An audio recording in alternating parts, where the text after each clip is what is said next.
ಎಲ್ಲರಿಗೂ ನಮಸ್ಕಾರ. 2020ರಿಂದ ಇವಾಗ 2024ವರೆಗೆ ನಮ್ಮ ಮಾರ್ಕೆಟ್ ಕ್ಯಾಪಿಟಲೈಸೇಷನ್ ತುಂಬಾ ಇಂಕ್ರೀಸ್ ಆಗಿದೆ.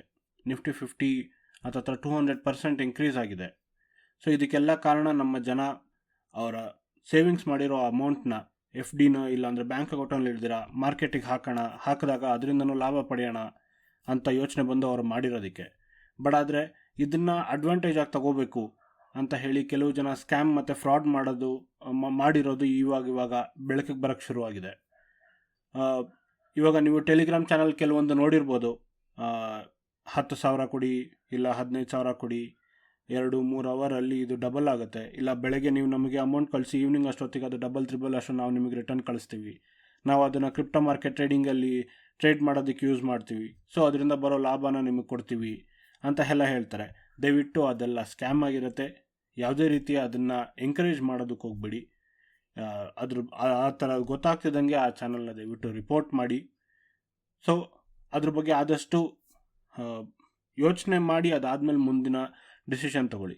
ಇನ್ನು ಕೆಲವು ಜನ ಏನು ಮಾಡ್ತಿದ್ದಾರೆ ಅಂತ ಅಂದರೆ, ಕೆಲವು ಜನ ನಾವು ಒಂದು ಪ್ಲ್ಯಾಟ್ಫಾರ್ಮ್ ಕ್ರಿಯೇಟ್ ಮಾಡಿದ್ದೀವಿ ಹೊಸದಾಗಿ, ಟ್ರೇಡಿಂಗ್ ಪ್ಲ್ಯಾಟ್ಫಾರ್ಮು, ಆದರೆ ಅದಕ್ಕೆ ನೀವು ಯಾವುದೇ ರೀತಿಯಾದ ಟ್ರೇಡಿಂಗ್ ಚಾರ್ಜಸ್ ಕೊಡೋ ಅವಶ್ಯಕತೆ ಇರೋದಿಲ್ಲ ಅಂತ ಹೇಳೋದಕ್ಕೆ ಶುರು ಮಾಡಿದ್ದಾರೆ. ಆ ರೀತಿ ಪ್ಲ್ಯಾಟ್ಫಾರ್ಮ್ ಕ್ರಿಯೇಟ್ ಮಾಡ್ತಾ ಇದ್ದೀವಿ ಅಂತ ಹೇಳ್ತಾರೆ.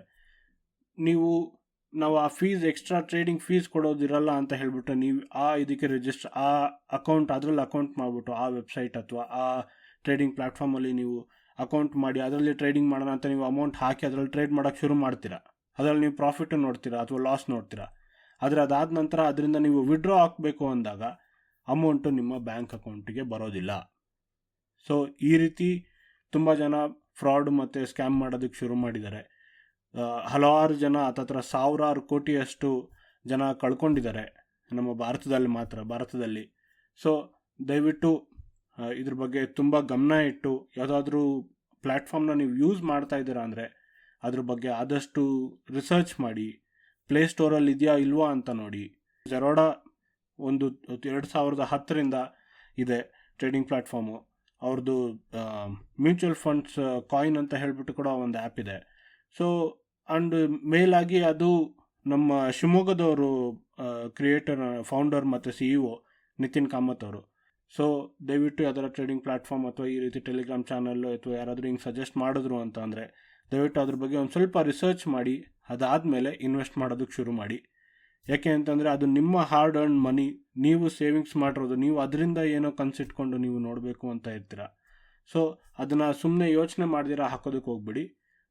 ಹಾರ್ಡ್ಲಿ ಒಂದು 15-20 ನಿಮಿಷ ಟೈಮ್ ತೊಗೊಂಡು ಅದ್ರ ಬಗ್ಗೆ ರಿಸರ್ಚ್ ಮಾಡಿ. ಅದಾದಮೇಲೆ ಆ ಪ್ಲ್ಯಾಟ್ಫಾರ್ಮ್ ಸ್ಕ್ಯಾಮ್ ಅಲ್ವಾ ಇಲ್ಲ ಲೆಜಿಟಾ, ಅದನ್ನು ಯೂಸ್ ಮಾಡ್ಬೋದಾ ಬೇಡ ಅಂತ ನೋಡಿ ದಯವಿಟ್ಟು ಆ ನಂತರ ಇನ್ವೆಸ್ಟ್ ಮಾಡೋದಕ್ಕೆ ಶುರು ಮಾಡಿ.